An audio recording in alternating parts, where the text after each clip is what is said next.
My name is Hunter Yates. I am the service manager here at Hudson, Nissan, North Charleston. I was a college baseball player and decided it wasn't what I wanted to do anymore. So had the opportunity to go to a dealership in Gastonia, North Carolina, where I got my first job as a porter, greeter. Got into an advisor role and then moved here as an advisor and worked my way up. Yeah, so I learned as an advisor you need to be coachable, right? So that's one thing that I really wasn't before, was coachable and learning from my mistakes and that I'm not always right.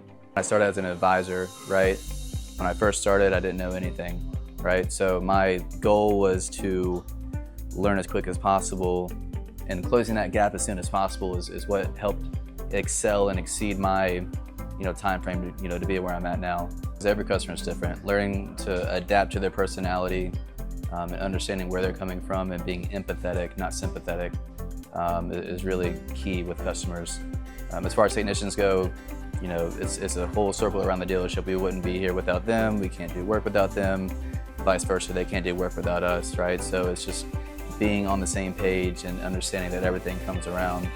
And the better that flows, the better the dealership flows, and the better customers get a better customer experience as well.